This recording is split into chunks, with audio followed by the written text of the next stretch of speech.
Hi, I'm Greg Artim with Artim Law, and today we're going to talk about preliminary objections.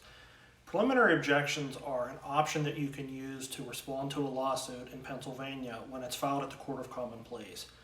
A lot of people, when they contact me, the first thing they want to talk about is filing an answer, and while that may be appropriate in some cases, more often than not, preliminary objections are the way to go. The first thing that I want to talk about is what is actually required in a complaint or in a lawsuit when a credit card company sues you in Pennsylvania. The first thing that's required is that they have to list who they are and how they have obtained the account. So if it's Discover Bank that's suing you or Capital One, they can just say, hey, this is our account. Many of these lawsuits, though, that we see are filed by junk debt buyers like Midland Credit Management or LVNV Funding. They have to immediately list or describe how they acquired the account that they're suing you for. Other requirements of the complaint are that they have to list, who you are and what your address is. They have to notify the court of what type of claim that they're filing, whether it's a breach of contract or some other sort of claim. They have to list the amount of the damages. They have to list the terms and conditions for the account. And in Pennsylvania, in most counties, they're actually required to attach a copy of all of these documents that we've just discussed. So your initial complaint should be as thick as a small phone book in most cases. This is assuming that the account is, more than a few months old. All right, so what are preliminary objections?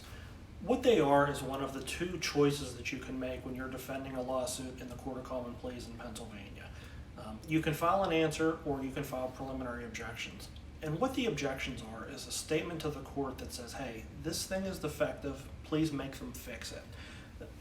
I'm just knocking it down there to what it is in a nutshell. The lawsuit is defective as it stands right now. Typically when a collection lawsuit is filed in Pennsylvania, it's what we call a bare bones lawsuit. These guys file so many of these things, hundreds and hundreds each week, that they don't include all the proper documentation in them because it's a time-saving and a cost-saving feature on their end. They realize that most people in your position are not going to hire an attorney or not going to defend the case. They know that right off the bat. And the numbers to the tune of above 90% actually don't do anything on these cases. And so these objections, they're a very serious statement to the court that says, hey, there's just not enough evidence here to move forward. Make them fix it. And if you break down the objections into some specific topics, lack of capacity to sue is one that we use all the time. And what that means is that the debt buyer hasn't proven that they own the account. They have to produce a document that's called an assignment showing that they bought your specific account from Citibank or Capital One or whoever the original creditor was. You never see these things attached to a lawsuit in Pennsylvania. It just doesn't happen, at least the first time around when they initially file that lawsuit. So preliminary objections are a way to address this. Another one that we see is called insufficient specificity. And what that means is that when they sue you for $5,000, they can't just say, hey, you owe us $5,000. What they really need to do is produce documentation showing every charge from zero up to that $5,000 amount that they're suing you for. They need to provide copies of documentation showing how the interest is accrued, how it's calculated, how late fees are calculated. It's just a number of documents that they have to produce.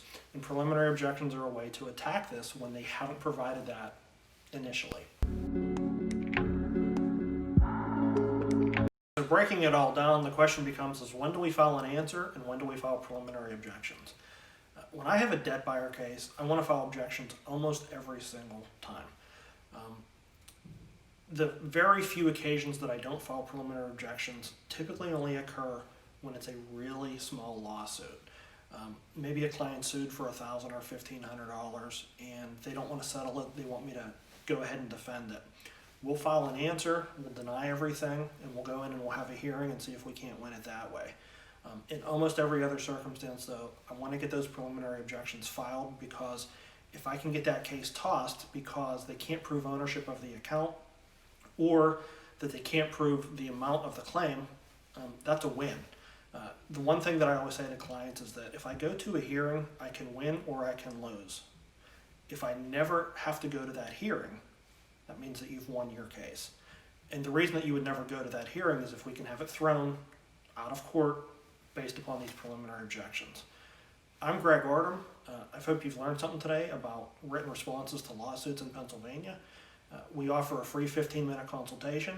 Give us a call, and we can set something up over the phone or via Zoom. Thanks so much. Have a great day.